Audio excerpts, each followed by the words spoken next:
Le but aujourd'hui de cette rencontre, c'est, comme je l'ai dit tout à l'heure, ça s'inscrit dans le cadre de la semaine d'éducation et de lutte contre le racisme, les discriminations.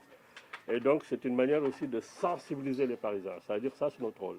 Parce que quand on ne connaît pas ses droits, on ne peut pas être un bon citoyen. Il faut connaître ses droits, ses devoirs. Je crois que c'est là où, effectivement, on va développer une conscience citoyenne. Et ça passe par l'information. Ce n'est pas parce qu'on n'a pas été à l'école qu'on est censé ignorer la loi. Ça n'a pas de sens. Dès lors que vous vivez dans une république, nul n'est censé ignorer la loi. Ça veut dire que tout le monde doit être informé. Les associations, c'est ça leur rôle. C'est-à-dire, c'est en fait, en tant qu'association, on est, si vous voulez, on a une délégation de pouvoir, des pouvoirs publics, en fait, qui, par exemple, dans leur politique, par exemple sur l'emploi, dans leur politique sur l'égalité, sur la promotion des droits pour l'égalité, sur plein de choses, les associations se proposent d'être des relais parce que étant effectivement des structures de proximité avec les habitants. C'est ça. Donc c'est pour cela que être là ici aujourd'hui, partager avec vous, bien que vous soyez tous dans cette résidence-là, pour moi c'est fondamental parce que c'est ce partage d'informations. C'est ces informations que vous allez pouvoir en tout cas avoir qui peut-être demain peuvent vous aider à pouvoir vous orienter vos démarches, vos questionnements, vos réflexions. Parce que tout simplement, vous avez l'opportunité de participer à un atelier comme ça. Donc on va faire, moi je vous ai donné une fiche, parce que puisque le temps aussi ça joue, vu les conditions, tout ça. Alors dans cette fiche-là, en fait, l'État français, au niveau de la France, en fait, l'État, chaque année, c'est des critères de lutte contre les différents critères de la discrimination. Alors, ces critères-là, ça évolue. Au jour d'aujourd'hui, on est sur 25 critères. Ça se trouve que d'ici la fin de l'année, on aura 2 critères de plus qui vont augmenter et ça va faire peut-être 27.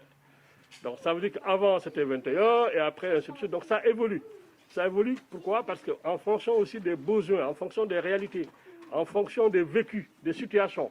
Donc là, on est sur 25 critères. Si vous regardez bien les 25 critères, c'est important de le connaître. C'est important de le savoir que, effectivement, ces critères-là sont des critères qui sont prohibés par la loi. Ça veut dire que si demain, la dernière fois, on discutait, vous parlez de logement. Vous parlez de logement, vous dites, oui, ben, dans mon appartement, il y a ceci, il y a cela. Ça se trouve que peut-être, voilà, il y a des éléments à voir, il y a des choses à regarder. Ça se trouve que tous vos droits n'ont pas été respectés dans ça. Ben donc, ça veut dire que mais si vous n'êtes pas informé, vous ne savez pas, mais vous ne pouvez pas formuler un questionnement, ni une réflexion autour de quoi que ce soit. Donc c'est ça aussi l'objet. Donc vous voyez par exemple, sur ça, il y a l'apparence physique sur les différents critères. Ça veut dire que vous allez voir l'autre est petite de taille, l'autre est grand, l'autre a un poids, l'autre n'a pas de poids. Tout ça c'est des apparences physiques quelque part. On n'a pas le droit de juger une personne par rapport à ça. Donc vous avez aussi l'âge, vous avez l'état de santé, vous avez l'appartenance ou non à une prétendue race, par exemple, on va dire la race blanche, la race noire, la race voilà. C'est-à-dire que ça, c'est en fait aussi des critères que la loi, en tout cas, essaie de prohiber. Donc il y a l'appartenance aussi à une nation. Vous êtes yougoslave, moi je suis, voilà. Donc ça aussi, on ne peut pas traiter une personne parce qu'il habite dans une autre nation. C'est-à-dire en France, il y a un principe, c'est l'égalité de tous devant la loi, l'égalité des droits. C'est ça le principe fondateur, en tout cas, de la République. Ça veut dire qu'on ne peut pas vous traiter différemment parce que vous êtes d'origine ailleurs. Ça n'a pas de sens. Donc ça, si vous en êtes victime et qu'on vous traite comme ça dans un service public, dans quoi que ce soit, vous avez le droit de faire la réflexion à la personne. Et vous avez le droit en ce moment, dès lors que vous pensez que vous estimez, en tout cas lésé dans ce qui semble être vos droits, d'aller voir des associations. Parce que c'est ça aussi l'existence des associations. D'aller poser le problème, discuter, voir un peu comment les gens vont réfléchir, comment les gens vont réagir, quelle réflexion se met en place. Et si ça se trouve qu'il y a de la matière, qu'est-ce qui se passe? Les gens peuvent dire, ok, on va aller voir un juriste. Il y a des gens spécialisés dans ça. On va aller voir, on va consulter, et puis peut-être on arrivera à trouver effectivement la bonne approche et peut-être la bonne démarche à suivre. Et donc, vous avez aussi le sexe comme critère, vous avez l'identité du genre également, vous avez l'orientation sexuelle, vous avez la grossesse, vous avez la situation de famille, vous avez l'handicap, hein, parce qu'aujourd'hui, vous voyez par exemple, cette question-là est réglée pratiquement dans pas mal de services publics, notamment dans les transports, où avant il n'y en avait pas, mais aujourd'hui dans les transports, il y a des dispositions qui sont prises, même dans les résidences, il y a des dispositions qui sont prises pour permettre à tout le monde de pouvoir en tout cas avoir accès, parce que voilà, on ne peut pas marcher, parce que tout simplement on a un handicap. Non, c'est-à-dire le traitement doit être de quoi que ça. C'est aussi, il y a une évolution très très positive qu'on constate dessus. Il y a aussi les caractéristiques génétiques, après il y a les mœurs, après tout ça, ça peut se discuter hein, sur ce qu'on entend là-dessus. Il y a le patronyme, il y a l'activité syndicale, il y a l'origine, il y a le lieu de résidence aussi qui me paraît intéressant. Ça veut dire que vous habitez à la cité Valentin-Abeille, que demain vous avez envie d'avoir par exemple un emploi, vous avez envie d'avoir, vos enfants ont envie d'avoir un stage, veulent, alors, parce qu'ils habitent dans la cité et que personne ne veut d'eux, moi je trouve que voilà, ça, c'est pas légal. C'est pas légal. Donc ça, c'est des choses aussi à voir. Et puis, il y a la domiciliation aussi, l'appartenant ou non à une ethnie, il y a l'opinion politique, il y a la domiciliation bancaire. Bon, c'est des situations sur lesquelles, en tant qu'association, on est souvent confronté. Bancaire. Domiciliation bancaire, ça veut dire quoi? Ça veut dire que vous avez tous le droit d'avoir un compte bancaire. On ne peut pas vous exclure. Mais malheureusement, qu'est-ce qu'on constate au niveau des banques? Les banques refusent des fois de prendre des clients sous prétexte que, voilà, vous n'avez pas de papier, vous n'avez pas de lieu de résidence, vous n'avez pas je ne sais pas quoi, vous n'avez pas quoi. Donc finalement, c'est des difficultés, mais c'est aussi des situations, à mon avis, qui méritent effectivement de regarder de près. Et puis il y a aussi la perte de l'autonomie, ça veut dire une personne qui arrive à un moment donné, qui a une perte d'autonomie, qui a besoin d'assistance, d'encadrement, de soutien. Alors ça aussi, c'est quelqu'un, la loi en tout cas ne permet pas qu'on le traite autrement. Il y a la capacité à s'exprimer dans une langue étrangère, il y a la religion, on croit ou on ne croit pas, ça c'est aussi une question de liberté. Donc on ne peut pas imposer à quelqu'un de croire à ceci ou de ne pas croire à cela. La croyance c'est quelque chose d'individuel et de personnel. Et il y a la vulnérabilité résultante de sa situation économique, c'est-à-dire on est dans un contexte de Covid, de crise sanitaire, les gens ne travaillent pas, les gens ne bougent pas, il y a trop de blocages et souvent cela a des conséquences sur notre vécu parce que ce qu'on gagnait avant, on ne le gagne plus.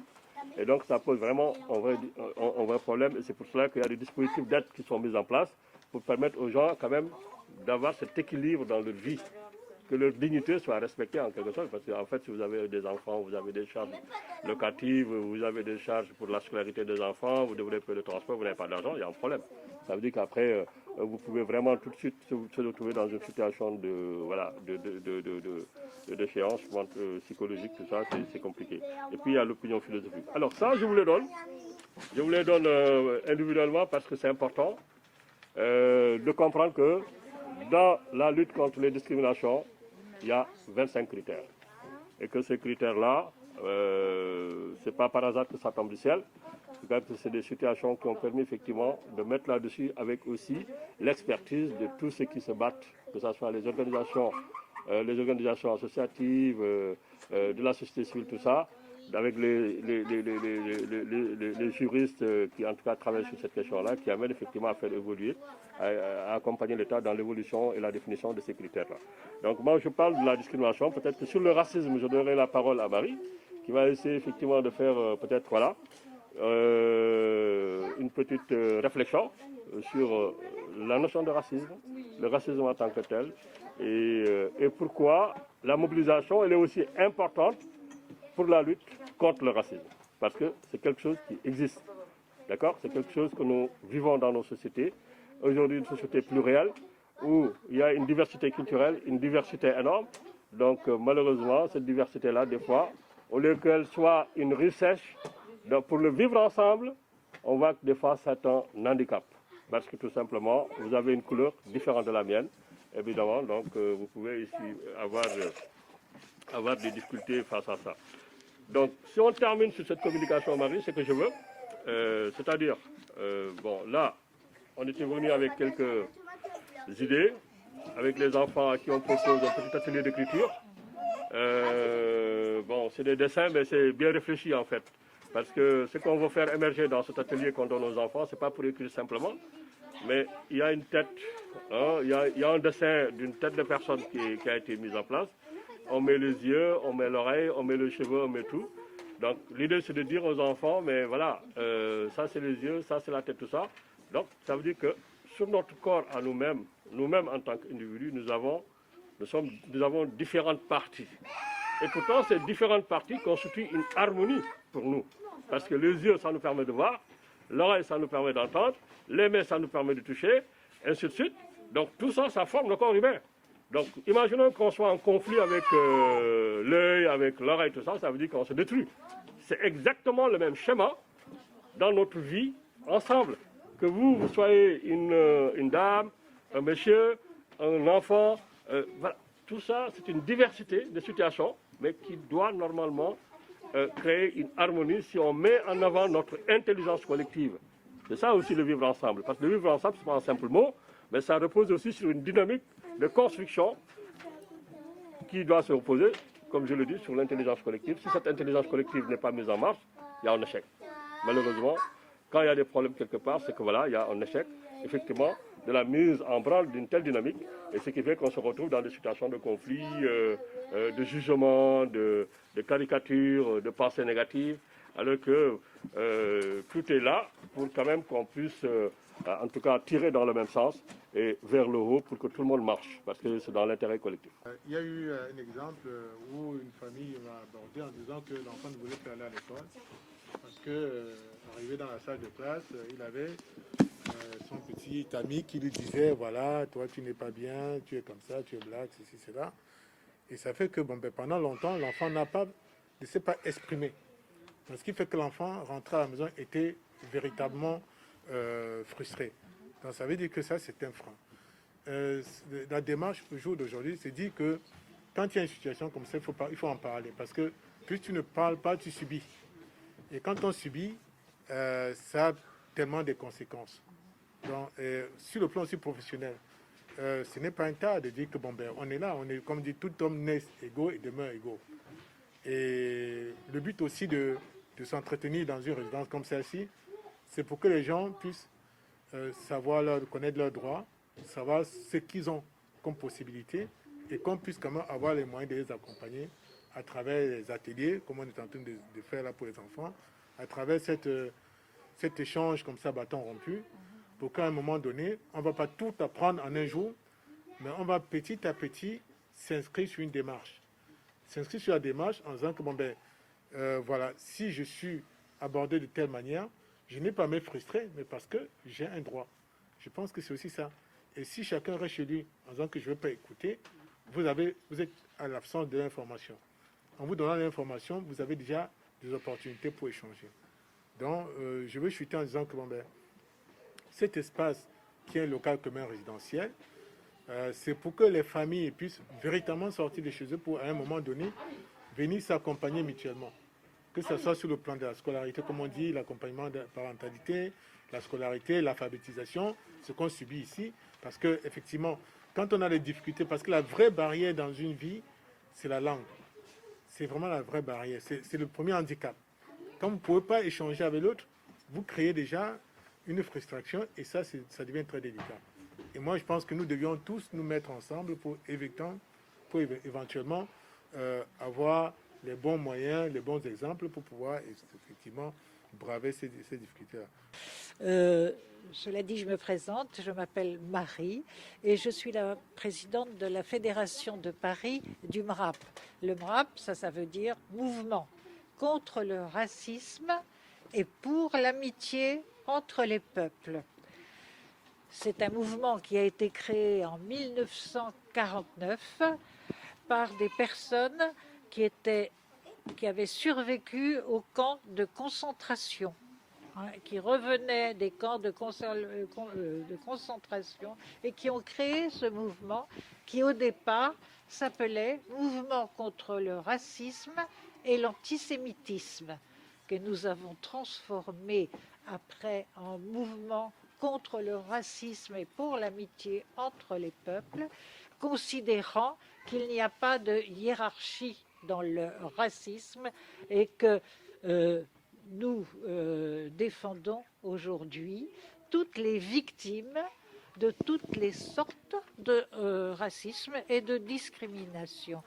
Nous défendons ici, en France, mais aussi à l'étranger, puisque nous participons aussi aux injustices à travers le monde, aussi bien aux États-Unis, parce que ce n'est pas seulement dans les pays pauvres que nous agissons, mais aussi quand il y a des injustices aux États-Unis. Par exemple, nous défendons la cause de Mumia Abu-Jamal, qui est accusé à tort d'avoir tué un policier, et ça fait plus de 30 ans qu'il est en prison,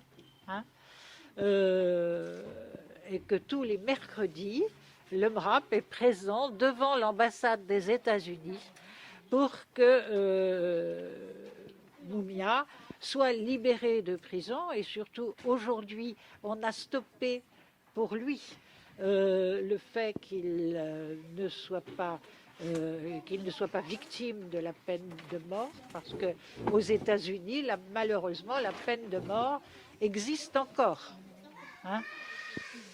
Et tous les ans, il y a pas mal de gens qui passent sur la chaise électrique. Et le MRAP s'est beaucoup impliqué en France contre le fait qu'il n'y a plus la peine de mort en France. C'est une des luttes du MRAP. Si vous êtes là aujourd'hui, et je remercie surtout M. Dieudonné d'avoir créé cette, non pas réunion, mais cette assemblée de personnes qui habitent cette cité que je ne connaissais pas, que je découvre aujourd'hui avec vous.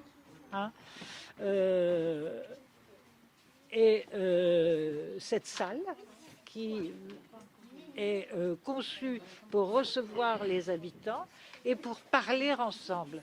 Parce que, comme M. Dieudonné vous l'a dit tout à l'heure, le disait tout à l'heure à juste titre, la parole libère. Et quand on a des soucis, surtout de vie, dans des endroits qui sont tout de même enclavés et qui ne font pas partie, qui n'ont pas l'air de faire partie de la vie courante des Parisiens, c'est d'en parler et de voir qu'est-ce qu'on peut faire ensemble pour vivre avec tous les autres dans la ville. Et quelle est notre place dans la ville? Alors, je crois qu'on vous a parlé là des 25 critères de discrimination. Ça, c'est intéressant parce que les gens, quand ils se sentent discriminés, n'osent pas venir en parler. En parler à qui d'abord? Je suis discriminée. On n'a pas voulu accepter mon enfant à l'école parce que je n'ai pas de papier. Sachez que quand on n'a pas de papier, si on a des enfants, l'État doit accueillir vos enfants à l'école. La même chose pour la banque, même sans papier, mais tout seul, on ne peut pas se défendre. On ne sait pas quoi faire. Donc, c'est en parlant, en sachant qu'il y a des associations, allez les voir. Nous avons une association qui a une permanence, qui a organisé une permanence tous les jeudis après-midi à la Maison des associations. Ça peut être pour vous recevoir parce que quelqu'un qui est chez vous n'a pas de papier, parce que votre enfant n'a pas été admis à l'école, parce qu'on vous a refusé un travail par rapport à votre physique, parce que vous faites 20 kilos de trop, à ce moment-là, vous venez nous voir et on verra ce que l'on peut faire. Il faut trouver les raisons pour lesquelles l'employeur ou l'État a refusé de vous accueillir et de répondre à votre demande. Donc, c'est un petit peu pour ça que je suis là aujourd'hui, pour vous dire il y a des associations, nous sommes là. Et là, je vois en plus que vous avez un local. Hein. S'il se trouvait que demain, il y a un problème récurrent sur un thème défini et que plusieurs personnes d'entre vous ont ce même problème, on est là, vous nous appelez, on viendra vous voir. S'il y a 10 personnes qui ont le même problème dans la cité, on viendra vous voir pour en parler ensemble et de voir avec un juriste, avec un avocat, ce que l'on peut faire. Nous sommes là pour vous aider parce qu'au MRAP, il y a également des avocats qui vont vous suivre dans votre démarche, que ce soit un acte raciste contre vous, que ce soit une discrimination contre vous. Voilà ce que je voulais vous dire. Donc, vous avez sans doute des questions à poser. Si vous vous sentez discriminé, que ce soit une réelle discrimination ou un ressenti de discrimination, parce que tout ce que l'on ressent comme étant discriminant n'est peut-être pas une discrimination. Mais le fait, c'est d'en parler et de ne pas garder ça dans sa tête, parce que si l'on garde ça dans sa tête, ça va créer une rancœur par rapport à la personne qui vous aurait traité de façon injuste. Hein.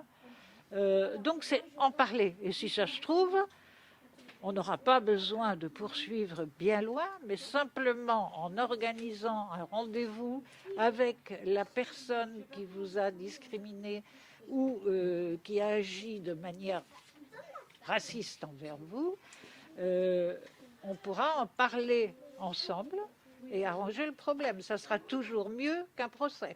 Et parler un peu de ce thème-là, de la semaine, discrimination, racisme, tout. Alors, par rapport à ce que l'on vous a donné comme documentation sur les critères de discrimination que vous avez entre les mains, les papiers là, et par rapport à la communication aux communications qui ont été faites, notamment sur les critères de discrimination, parce que moi je suis rentré très bien dans le jeu en allant directement sur les différents critères. Je l'ai pu être plus théorique, mais je pense qu'après, dans cette pareille situation, il faut être très pratique. J'ai envie de vous poser une question, parce que je crois que le but aussi, c'est d'échanger. C'est de vous donner la parole. On n'est pas là en tant que spécialiste pour dire, voilà, on va faire ça, mais c'est de construire un discours, un échange. Est-ce que vous, sur les différents critères que vous avez, les 25 critères que vous avez, est-ce qu'il vous traverse la réflexion, l'idée de se dire, tiens, moi, j'ai un point sur lequel je pense que j'ai traversé cette situation. Est-ce que vous croyez à un moment dans votre vie avoir été discriminé pour une raison ou pour une autre ? Avant d'en arriver là, moi j'aimerais bien qu'on trouve une solution parce que je sais que M. Dieudonné, il a fait tout depuis que, à mon arrivée ici, je voyais son courage à essayer de faire tout. On a fait là-bas, nous a appelé, montrer tout ce qui s'est passé sur le parking et tant de choses. Mais je vois, il y a toujours un jour est arrivé 3, et demain il est arrivé 4, et après il y a 1.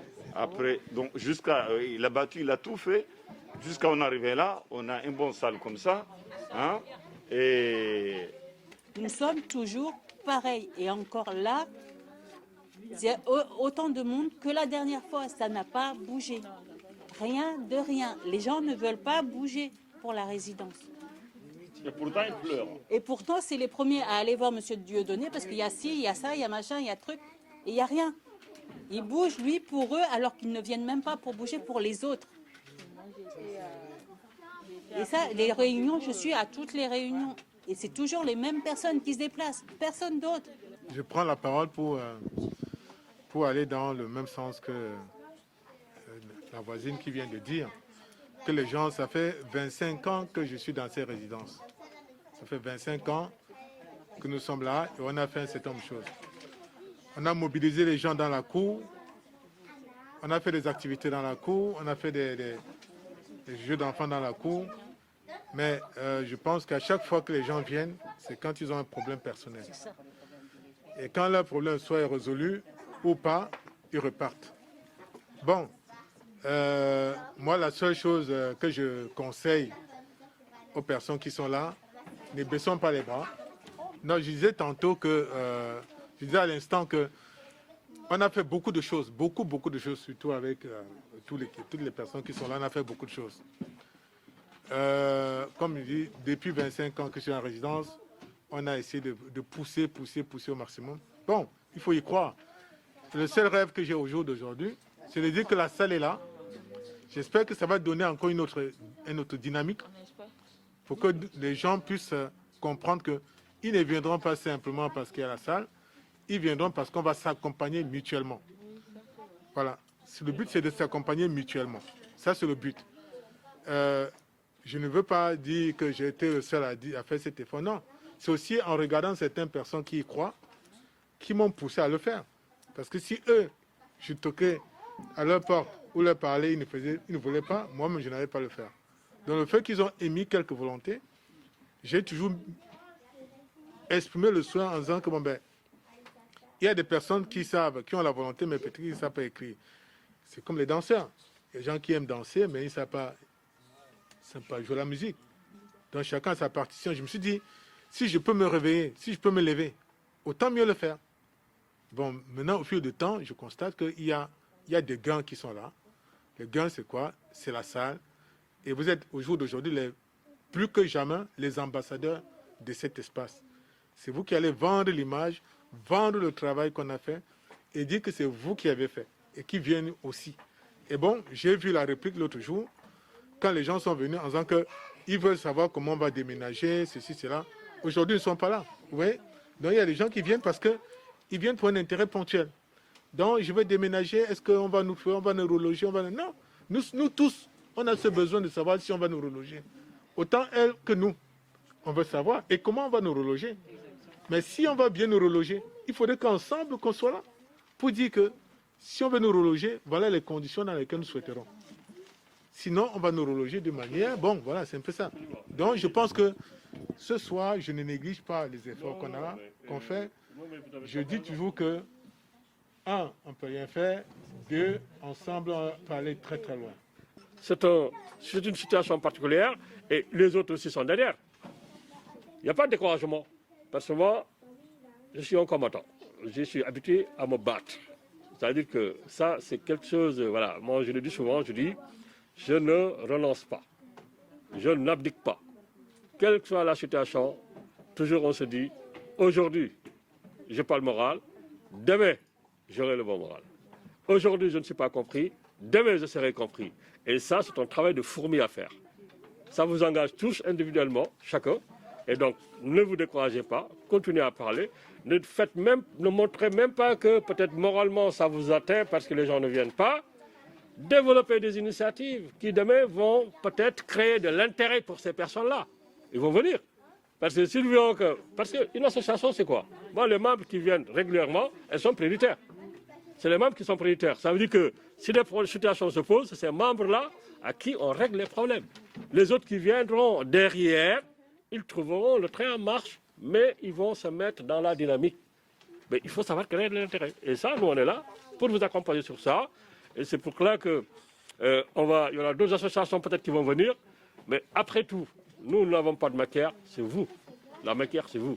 Et c'est à vous, effectivement, de mettre cette macaire-là sur la table pour que nous, tous ensemble, avec nos expertises, nos savoir-faire, nos expériences, que nous puissions participer, effectivement, à construire la dynamique ensemble, la stratégie ensemble, pour que ce qui me préoccupe le plus, que j'entends le plus, qui constitue quand même cette question d'habitat, de logement, mais ça dépend, il faut le mettre au centre. Mais ça ne doit pas être le problème qui vous absorbe dans votre énergie de façon globale, mais ça doit être un problème central que vous mettez là, mais que vous créez un comité, une dynamique dans laquelle les réflexions se font, les rencontres se font, les échanges se font, les démarches s'inscrivent, c'est créé, c'est tout.